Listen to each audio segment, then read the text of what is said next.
El libro de la vida, por Judy Krishnamurti. Escuchar con facilidad. ¿Alguna vez se ha sentado usted muy silenciosamente, no con la atención fijada en algo, no haciendo un esfuerzo para concentrarse, sino con la mente muy quieta, realmente silenciosa? Entonces escucha todo, ¿no es así? Escucha tanto los ruidos lejanos como los que están más próximos, y también los sonidos inmediatos, muy cercanos a usted, lo cual significa que presta atención a todo. La mente no está restringida a un solo canal estrecho y pequeño.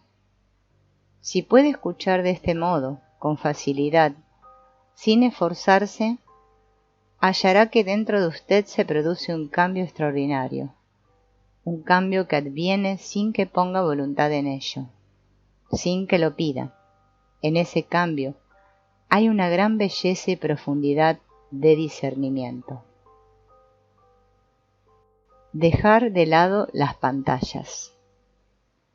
¿Cómo está usted?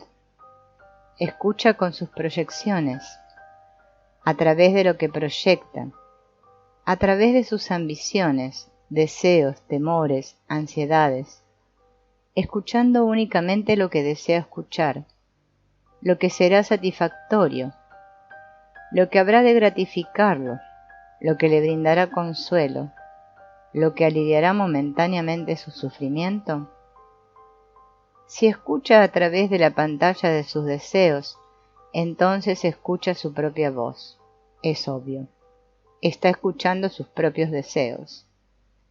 ¿Existe alguna otra forma de escuchar no solo lo que está diciendo, sino todo? La gritería de las calles, el parloteo de las aves, el ruido del tranvía, el mar agitado, la voz de nuestro marido, de nuestra esposa, de nuestros amigos, el llanto de un bebé.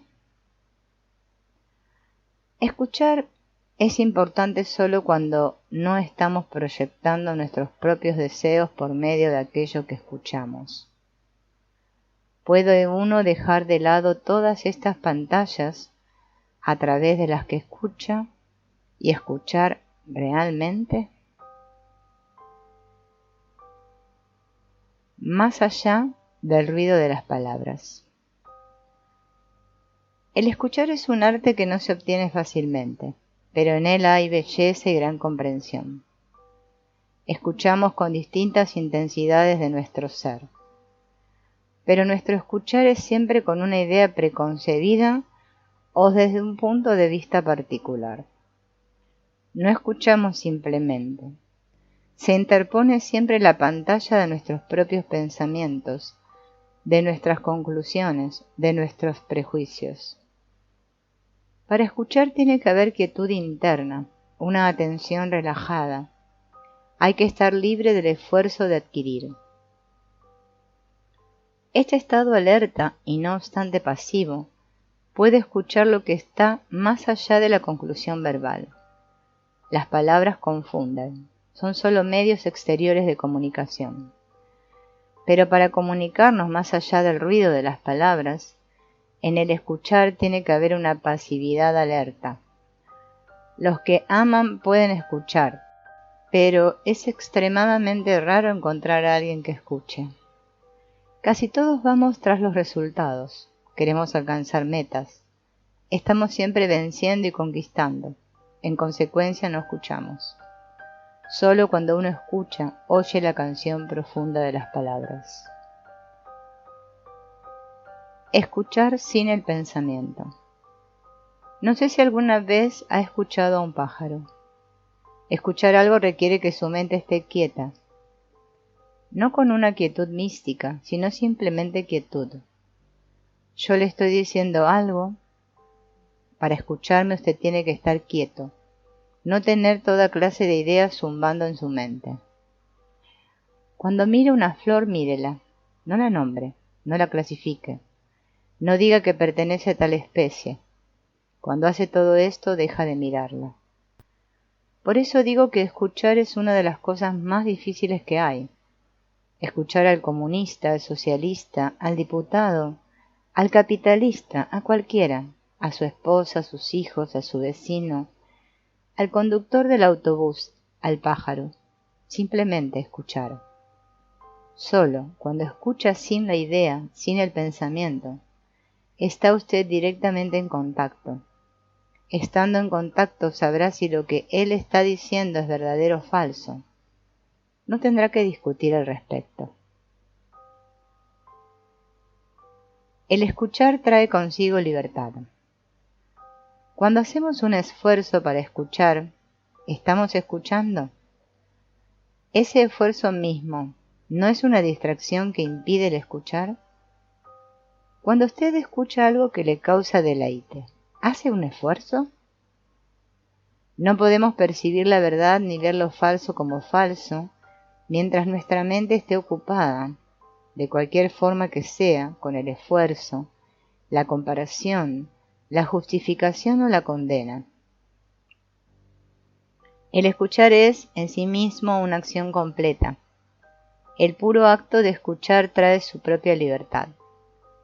Pero, ¿estamos realmente interesados en escuchar, en transformar nuestra confusión interna?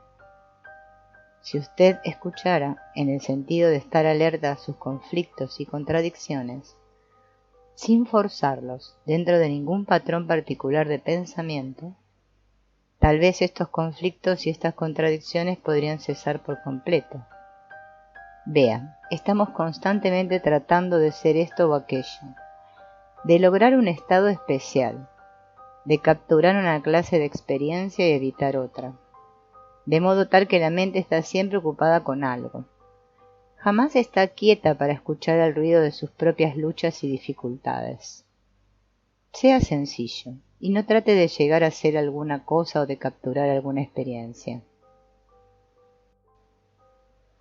Escuchar sin esfuerzo. Ahora me está usted escuchando. No hace un esfuerzo para prestar atención, solo está escuchando. Y si en lo que escucha hay verdad, hallará que dentro de usted ocurre un cambio notable. Un cambio no premeditado ni ansiado. Tiene lugar una transformación, una revolución completa en la que rige solo la verdad y no las creaciones de su mente. Y si me permite sugerirlo, usted debe escuchar de esa manera todo, no solo lo que estoy diciendo, sino también lo que dicen otras personas. Escuchar a los pájaros, el silbato de una locomotora, el ruido del autobús que pasa. Encontrará que cuanto más lo escucha todo, mayor es el silencio, y ese silencio no es roto, entonces, por el ruido. Solo cuando ofrece resistencia a algo, cuando coloca una barrera entre usted mismo y aquello que no desea escuchar, solo entonces existe una lucha. Escúchese a sí mismo. Interlocutor. Mientras estoy aquí escuchándolo me parece que comprendo, pero cuando me encuentro lejos de aquí no comprendo, aunque trate de aplicar lo que usted ha estado diciendo. Krishnamurti. Usted tiene que escucharse a sí mismo y no al que le habla. Si escucha al que le habla, él se vuelve su líder, su método para comprender, lo cual es un horror, una abominación, ya que así ha establecido la jerarquía de la autoridad. Por lo tanto, lo que usted hace aquí es escucharse a sí mismo. Está mirando el cuadro que pinta el que le habla. Ese es su propio cuadro, no el de él. Si eso está bien claro, que usted se está mirando a sí mismo, entonces puede que diga, bien, me veo tal como soy y no quiero hacer nada al respecto. Y ahí se termina la cosa. Pero si dice, me veo tal como soy, y tiene que haber un cambio, entonces comienza a elaborar su propia comprensión, lo cual es por completo diferente de aplicar lo que dice el que le habla. Si en cambio, mientras uno está hablando, usted se escucha a sí mismo, gracias a ese escuchar hay claridad, hay sensibilidad. Ese escuchar hace que la mente se sane, se fortalezca, sin obedecer ni resistir. Se torna despierta, intensa. Únicamente un ser humano así puede dar origen a una nueva generación, a un mundo nuevo. Mirar con intensidad. Me parece a mí que el aprender es asombrosamente difícil, como lo es también el escuchar. Jamás escuchamos verdaderamente nada, porque nuestra mente no es libre. Nuestros oídos están obturados con esas cosas que ya conocemos, de modo que el escuchar se vuelve extraordinariamente difícil. Creo, o más bien es un hecho, que si uno puede escuchar algo con la totalidad de su ser, con vigor, con vitalidad, ese acto mismo de escuchar es un factor que libera. Pero, desafortunadamente, ustedes jamás escuchan, tal como jamás han aprendido al respecto. Después de todo, uno aprende únicamente cuando entrega todo su ser a algo. Cuando uno dedica todo su ser a las matemáticas, aprende. Pero cuando se halla en un estado de contradicción, cuando no quiere aprender pero es obligado a aprender, entonces el aprender se vuelve un mero proceso de acumular. El aprender es como leer una novela con innumerables caracteres. Ello requiere atención plena, no una atención contradictoria. Si usted desea aprender acerca de una hoja de la primavera o una hoja del verano, debe mirarla realmente, observar su simetría, su textura, la cualidad de esa hoja viva. Hay belleza, vigor, vitalidad en una simple hoja. Así, para aprender acerca de la hoja, de la flor, de la nube, de la puesta del sol, o acerca de un ser humano, uno debe mirar con toda intensidad. Para aprender, la mente debe estar quieta. Para descubrir algo nuevo, usted debe empezar por su propia cuenta. Debe iniciar un viaje estando completamente desnudo, en especial de conocimientos, porque es muy fácil tener experiencias merced a la creencia y el conocimiento. Pero estas experiencias son tan solo productos de nuestra propia proyección y por lo tanto son completamente irreales, falsas. Si usted ha de descubrir por sí mismo qué es lo nuevo, de nada sirve llevar la carga de lo viejo, especialmente el conocimiento de otro, por importante que sea el otro.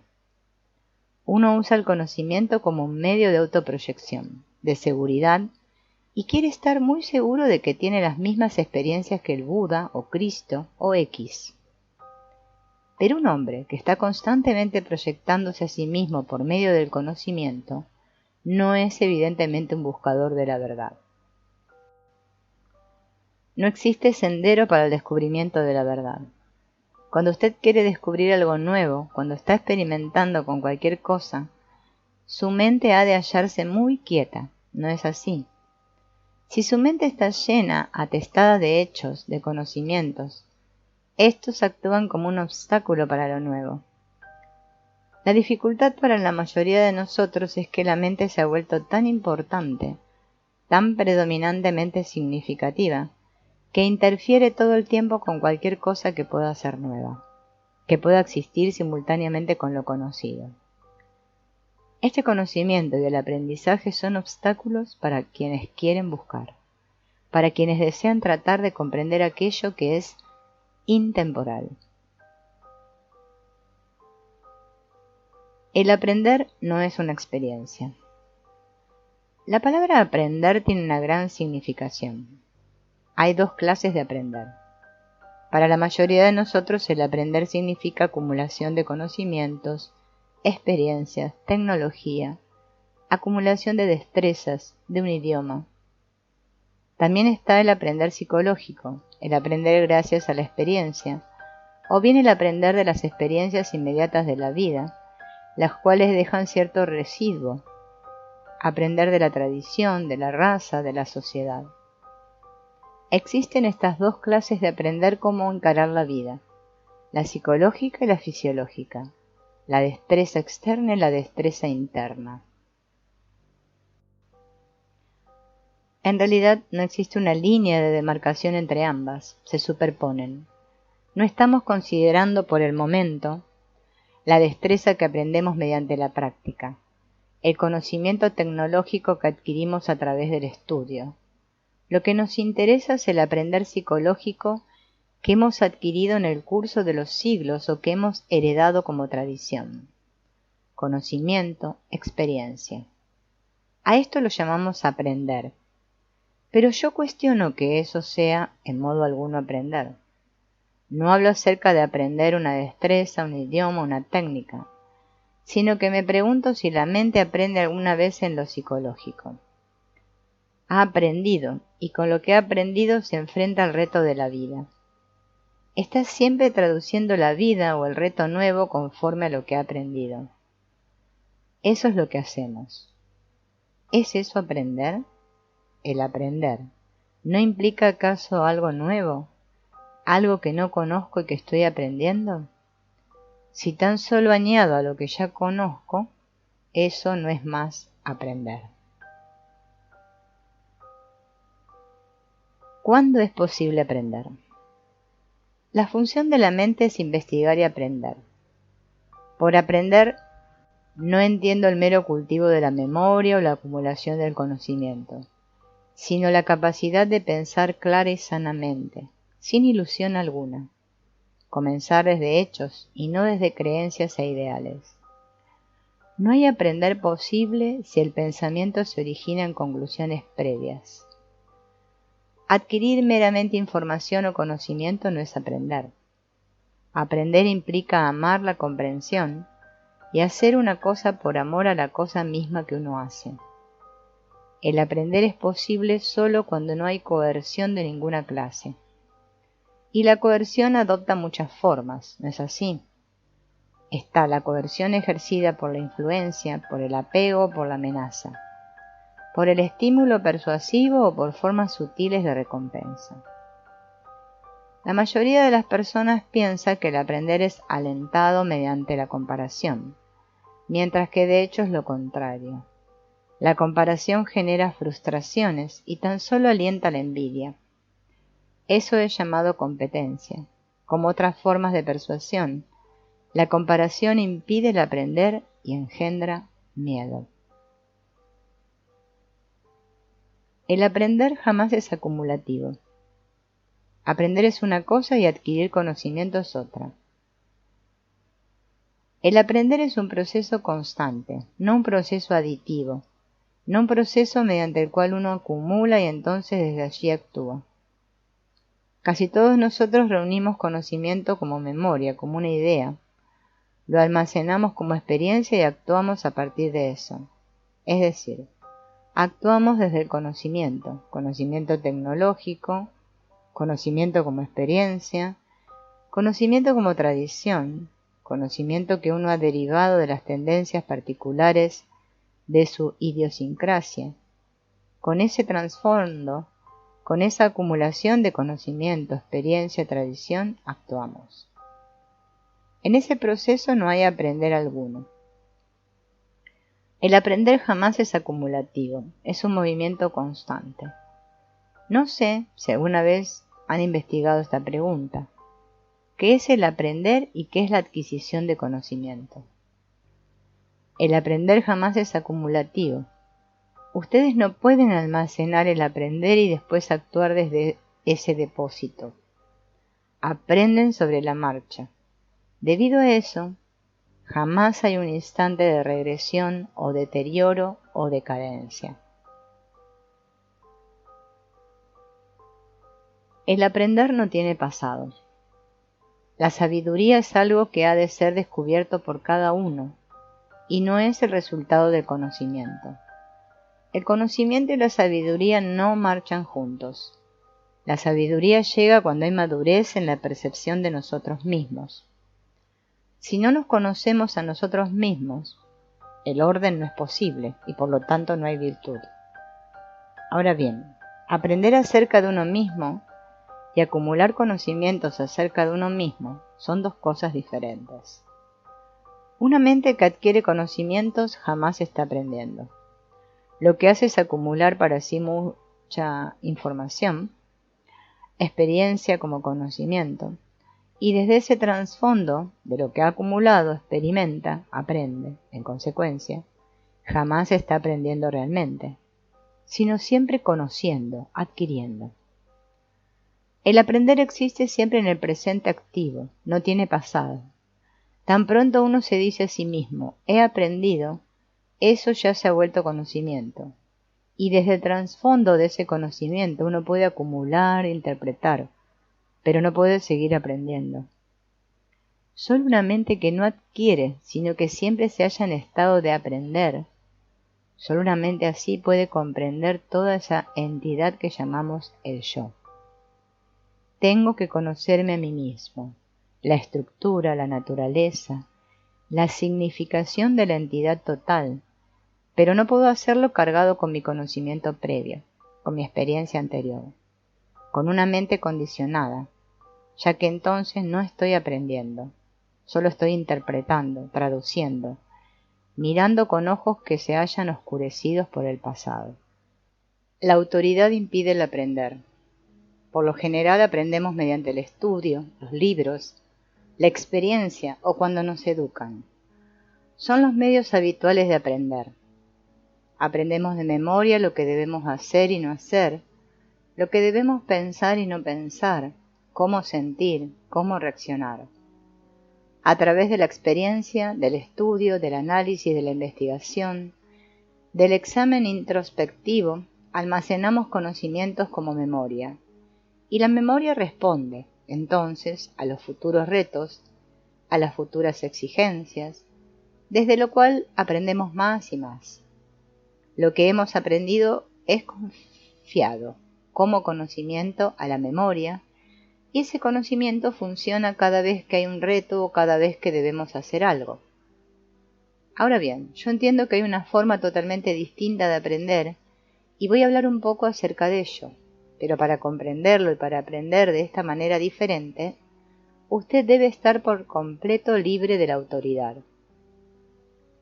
De lo contrario, será meramente adoctrinado y repetirá lo que ha oído. Por eso es muy importante comprender la naturaleza de la autoridad. La autoridad impide el aprender que no es la acumulación de conocimientos como memoria. La memoria responde siempre en patrones, no hay libertad. Un hombre cargado de conocimientos, de enseñanzas, agobiado por las cosas que ha aprendido, jamás es libre. Puede ser extraordinariamente erudito, pero su acumulación de conocimientos le impide ser libre, por lo tanto es incapaz de aprender.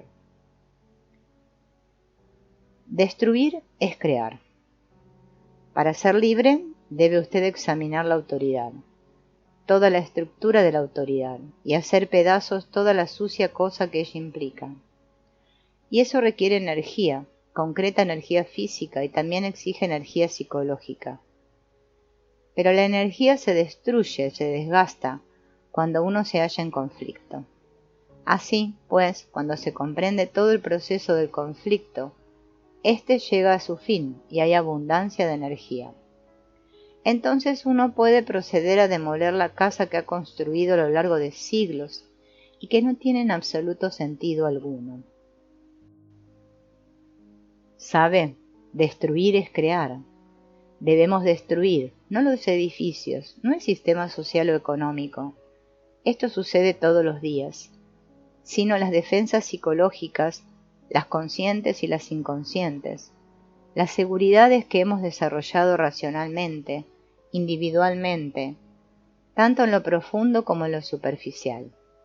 Debemos romper con todo eso, a fin de estar completamente desprovistos de defensas, porque amar, para sentir afecto, tenemos que vivir sin defensa psicológica alguna. Entonces, uno ve y comprende la ambición, la autoridad, y comienza a entender cuánto y en qué nivel la autoridad es necesaria. La autoridad del policía, nada más. En consecuencia, no hay autoridad del aprender ni autoridad del conocimiento o de la capacidad, como tampoco la autoridad que asume la función y que se convierte en rango. Comprender toda forma de autoridad, la de los gurús, la de los maestros y otros, requiere una mente muy aguda y un cerebro claro, no un cerebro contuso, embotado. La virtud está libre de autoridad. ¿Puede la mente estar libre de la autoridad, lo cual implica que está libre del temor y por lo tanto ya no es susceptible de seguir a nadie? En tal caso, ello pone fin a la imitación, que es algo mecánico. Al fin y al cabo, la virtud, la ética, no son una repetición de lo bueno. En el momento en que la virtud se torna mecánica, deja de ser virtud. La virtud es algo que debe existir de instante en instante, como la humildad. La humildad no puede ser cultivada, y una mente que carece de humildad es incapaz de aprender. De modo que la virtud está libre de autoridad. La moralidad social no es moralidad en absoluto. Es inmoral porque admite la competencia, la codicia, la ambición.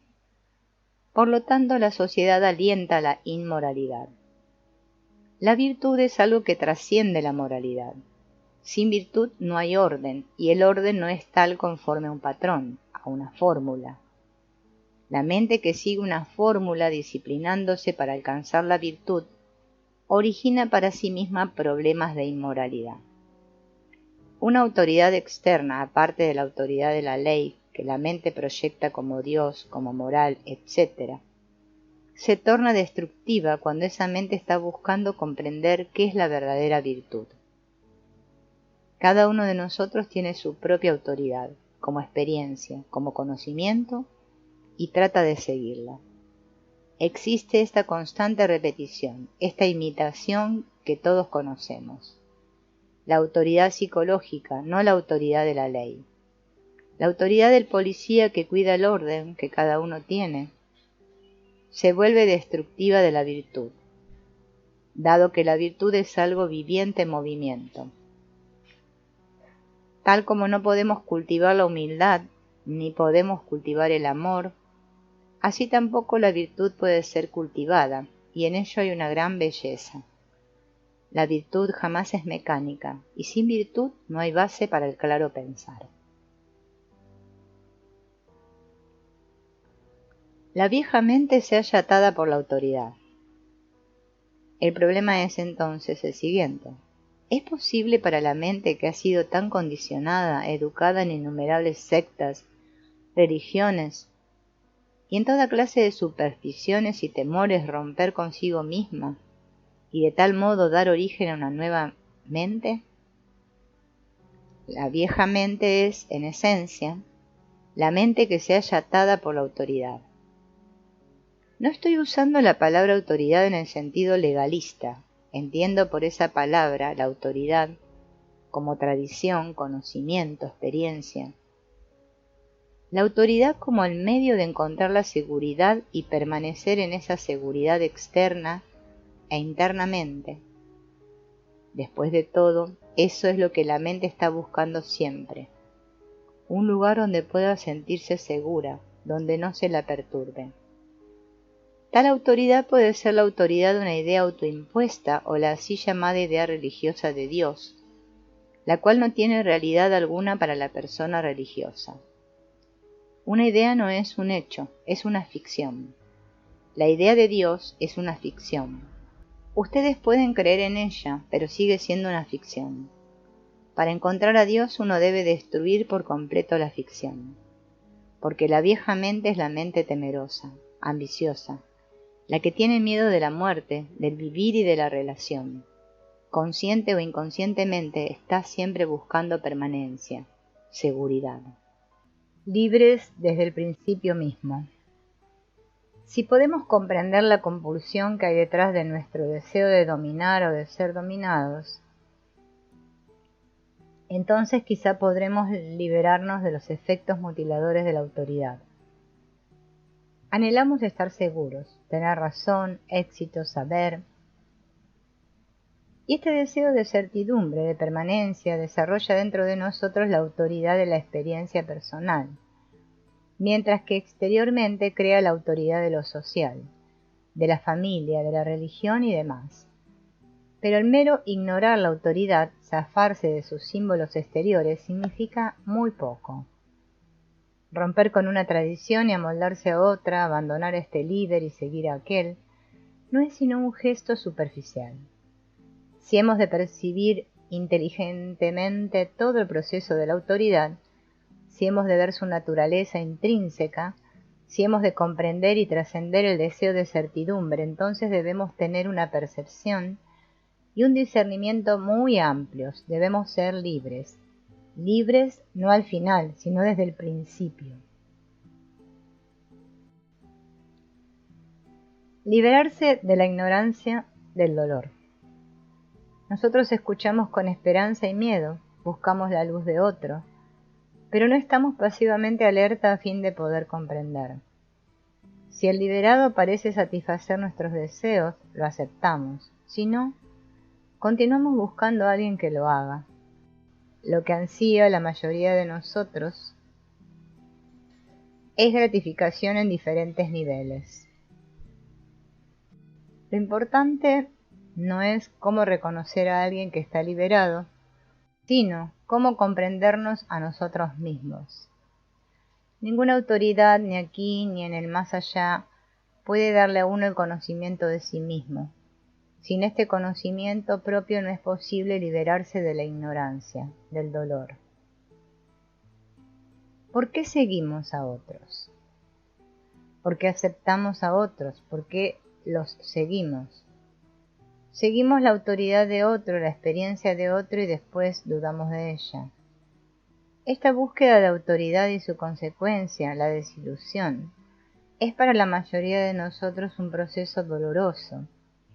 Culpamos o criticamos a la autoridad alguna vez aceptada, al líder, al instructor, pero no examinamos nuestro propio anhelo de una autoridad capaz de dirigir nuestra conducta. Una vez comprendido este anhelo, comprenderemos el significado de la duda. La autoridad corrompe tanto al líder como al seguidor. La percepción alerta es ardua, y puesto que la mayoría de nosotros prefiere un modo fácil, ilusorio, introducimos la autoridad para que moldee nuestra vida y le fije pautas.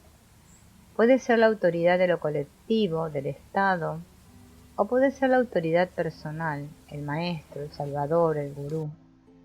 La autoridad de cualquier clase que sea nos ciega, engendra irreflexión, y como la mayoría de nosotros encuentra que ser reflexivo es sufrir, nos entregamos a la autoridad.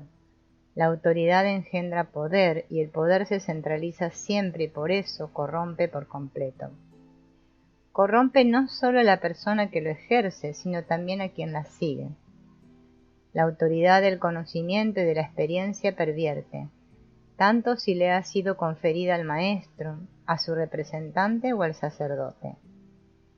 Lo importante es la propia vida de cada uno, este conflicto aparentemente interminable, y no el modelo o el líder. La autoridad del maestro y del sacerdote nos separa de la cuestión fundamental, que es nuestro conflicto interno. ¿Puedo confiar en mi experiencia? La mayoría de nosotros se siente satisfecha con la autoridad, porque ésta nos brinda cierta continuidad, una certidumbre, una sensación de hallarnos protegidos. Pero un hombre que quiera comprender las implicaciones de esta profunda revolución psicológica debe estar libre de la autoridad. ¿No es así? No puede acudir a ninguna autoridad, ya sea esta de su propia creación o impuesta por otro. ¿Y es esto posible? ¿Es posible para mí no confiar en la autoridad de mi propia experiencia? Aun cuando haya rechazado todas las expresiones externas de la autoridad, libros, instructores, sacerdotes, iglesias, creencias, sigo sintiendo que al menos puedo confiar en mis propias experiencias, en mi propio juicio, en mi propio análisis. Pero, ¿puedo confiar en mi experiencia, en mi juicio, en mi análisis? Mi experiencia es el resultado de mi condicionamiento, tal como la suya lo es de su propio condicionamiento, ¿no es cierto? Puedo haber sido educado como musulmán o budista o hindú, y mi experiencia dependerá de mi trasfondo cultural, económico, social y religioso, igual que la de usted. ¿Puedo confiar en eso? ¿Puedo confiar acaso en la guía, la esperanza, la visión que me dará la fe de mi propio juicio, el cual es también el resultado de la acumulación de recuerdos y experiencias, el condicionamiento del pasado que se encuentra con el presente? Ahora bien, cuando me formulo todas estas preguntas y estoy atento a este problema, veo que hay un solo estado en el cual la realidad, lo nuevo, puede cobrar existencia. Estado que da origen a una revolución. Ese estado existe cuando la mente se halla por completo vacía del pasado, cuando no hay analizador, ni experiencia, ni juicio, ni autoridad de ninguna clase. El conocimiento propio es un proceso para comprender los innumerables problemas que tiene cada uno de nosotros.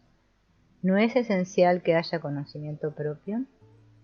Esa percepción alerta respecto de uno mismo es una de las cosas más difíciles que hay. No significa un aislamiento, un retirarse del mundo. Obviamente es esencial que nos conozcamos, pero eso no implica que hayamos de separarnos de nuestras relaciones.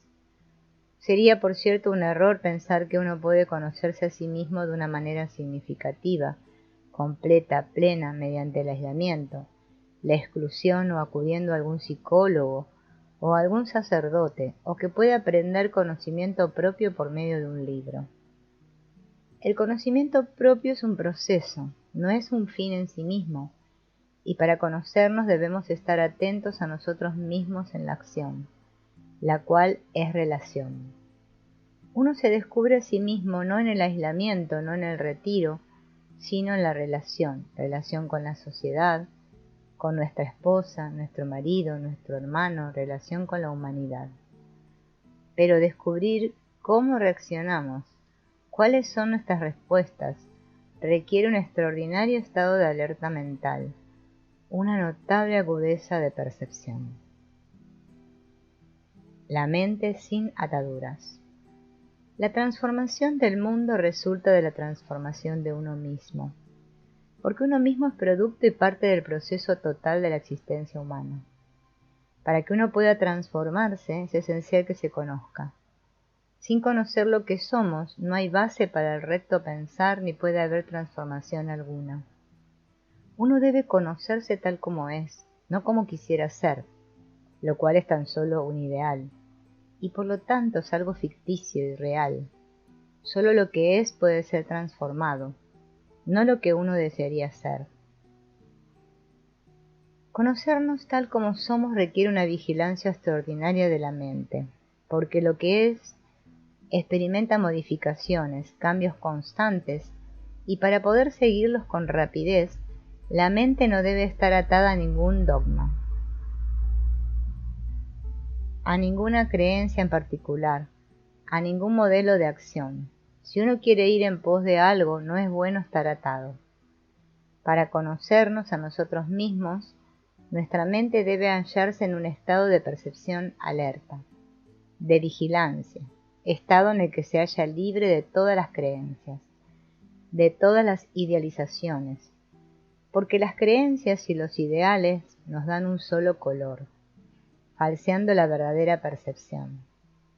Si queremos saber lo que somos, no podemos imaginar algo que no somos ni creer en ello. Si soy codicioso, envidioso, violento, de poco vale que tenga meramente un ideal de no violencia, de no codicia. La comprensión de lo que somos, feos o hermosos, malvados o dañinos, lo que fuere, el comprender sin distorsión alguna lo que realmente somos, es el principio de la virtud. La virtud es esencial porque ella nos brinda libertad. Conocimiento propio, activo. Sin conocimiento propio la experiencia engendra ilusión. Con conocimiento propio la experiencia, que es la respuesta al reto, nos deja un residuo acumulativo como memoria. El conocimiento propio es el descubrimiento de instante en instante de las modalidades del yo, de sus intenciones y de su actividad, sus pensamientos y apetitos. Jamás puede existir su experiencia y mi experiencia. La expresión misma, mi experiencia, indica ignorancia. Demuestra que uno acepta la ilusión. La creatividad a través del conocimiento propio. No hay un método para el conocimiento propio. El hecho de buscar un método implica invariablemente el deseo de obtener algún resultado. Y eso es lo que todos queremos, obtener resultados. Seguimos a la autoridad, si no es la autoridad de una persona, es la de un sistema, de una ideología, porque queremos un resultado que habrá de ser satisfactorio, que nos brindará seguridad. En realidad no deseamos conocernos a nosotros mismos, nuestros impulsos y nuestras reacciones, todo el proceso de nuestro pensar, tanto lo consciente como lo inconsciente. Deseamos más bien seguir un sistema que nos asegure un resultado. Pero el seguimiento de un sistema es, en todos los casos, la consecuencia de nuestro deseo de seguridad, de certidumbre, y el resultado no es, por cierto, la comprensión de uno mismo. Cuando seguimos un método necesitamos tener autoridades, el instructor, el gurú, el salvador, el maestro, que nos garanticen lo que deseamos, y ese no es el camino del conocimiento propio. La autoridad impide la comprensión de uno mismo, ¿no es así? Al abrigo de una autoridad, de un guía, podemos tener transitoriamente una sensación de seguridad, de bienestar, pero eso no es comprender el problema total de nosotros mismos. La autoridad, por su propia naturaleza, impide la plena percepción de uno mismo y por eso destruye finalmente la libertad. Únicamente en libertad puede existir el espíritu creativo. La creatividad solo es posible a través del conocimiento propio. La mente quieta, la mente sencilla. Cuando estamos conscientes de nosotros mismos, ¿no es todo el movimiento del vivir un modo de dejar al descubierto el yo, el ego? El yo, el sí mismo, es un proceso muy complejo que puede ser descubierto solamente en la relación, en nuestras actividades cotidianas, en la manera como hablamos, como juzgamos, como calculamos, cómo censuramos a otros y a nosotros mismos. Todo eso revela el estado condicionado de nuestro propio pensar. No es importante, pues, darnos cuenta de todo este proceso. Solo mediante la percepción, de instante en instante, de lo que es verdadero, existe el descubrimiento de lo intemporal, de lo eterno. Sin conocimiento propio no podemos dar con lo eterno. Cuando no nos conocemos a nosotros mismos, lo eterno se vuelve una mera palabra, un símbolo, una especulación, un dogma, una creencia, una ilusión por medio de la cual la mente puede escapar. Pero si uno empieza a comprender el yo en todas sus diversas actividades cotidianas, entonces, por obra de esa comprensión misma, y sin que haya esfuerzo alguno, surge a la existencia lo innominado, lo intemporal. Pero lo intemporal no es una recompensa por el conocimiento propio. No se puede tratar de obtener lo eterno. La mente no puede adquirirlo. Se manifiesta a sí mismo cuando la mente está quieta. La mente puede estar quieta solo cuando es sencilla, cuando ya no acumula, ni condena, ni juzga, ni sopesa. Solo la mente sencilla puede comprender lo real. No así la mente repleta de palabras, conocimientos, informaciones. La mente que analiza, que calcula, no es una mente sencilla. Conocerse a sí mismo. Sin conocerse a sí mismo, haga uno lo que hiciere, no es posible el estado de meditación. Entiendo por conocerse a sí mismo conocer cada pensamiento, cada estado de ánimo, cada palabra, cada sentimiento. Conocer la actividad de la propia mente, no el yo supremo, el gran yo. No existe tal cosa, el yo superior, el Atma, sigue estando dentro del campo del pensamiento. El pensamiento es el resultado de nuestro condicionamiento, es la respuesta de nuestra memoria, tanto de la ancestral como de la inmediata. Si no hemos establecido primero, de manera profunda y irrevocable, esa virtud que advierte cuando nos conocemos a nosotros mismos, el mero intento de meditar es totalmente engañoso y absolutamente inútil.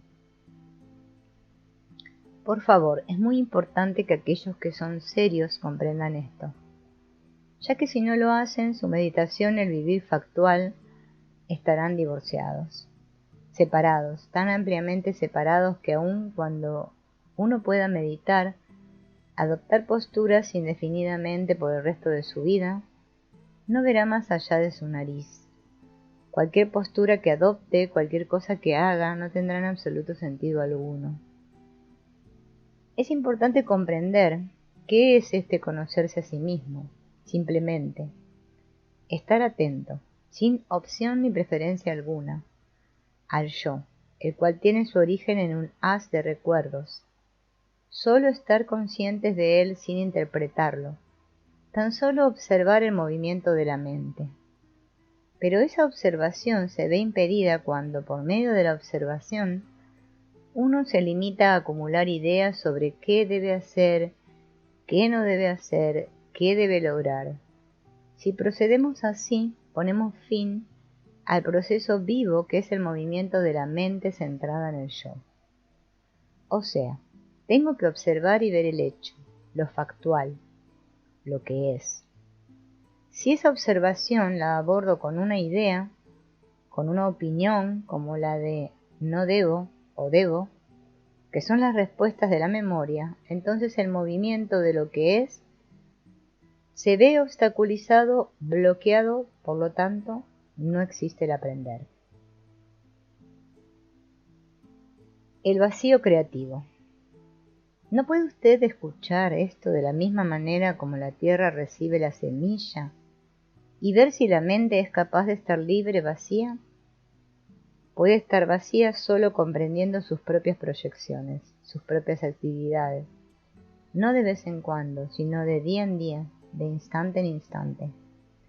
Entonces encontrará la respuesta, verá que el cambio llega sin que lo pida, verá que el estado de vacío creativo no es algo que pueda ser cultivado, está ahí, adviene misteriosamente, sin invitación alguna, y solo en ese estado hay una posibilidad de renovación, de que ocurra algo nuevo, una revolución interna.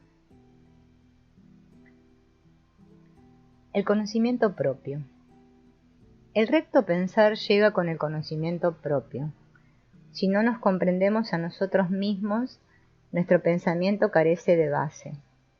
Sin el conocimiento propio, lo que pensamos no es verdadero. Yo y el mundo no somos dos entidades diferentes, con problemas separados. Yo y el mundo somos uno. Mi problema es el problema del mundo. Yo puedo ser el resultado de ciertas tendencias, de influencias ambientales, pero en lo fundamental no soy diferente de otro. Internamente somos todos muy semejantes, a todos nos impulsa la codicia, la mala voluntad, el miedo, la ambición, etc. Nuestras creencias, esperanzas, aspiraciones tienen en todos una base común. Somos todos uno, somos una sola humanidad, aunque nos dividan las fronteras artificiales de la economía, la política y el prejuicio. Si mato a otro, me estoy destruyendo a mí mismo. Uno es el centro de lo total. Si no se comprende a sí mismo, no puede comprender la realidad. Tenemos un conocimiento intelectual de esta unidad, pero mantenemos el conocimiento y el sentimiento en secciones diferentes. En consecuencia, jamás experimentamos la unidad extraordinaria del ser humano. La relación es un espejo. El conocimiento propio no lo es de acuerdo con alguna fórmula. Uno puede acudir a un psicólogo o a un psicoanalista para averiguar acerca de sí mismo. Pero eso no es conocimiento propio. El conocimiento propio surge cuando estamos atentos a nosotros mismos en la relación, la cual revela lo que somos de instante en instante. La relación es un espejo en el cual podemos vernos tal como realmente somos, pero pocos tenemos la capacidad de mirarnos tal cual somos en la relación, porque inmediatamente comenzamos a censurar o justificar lo que vemos.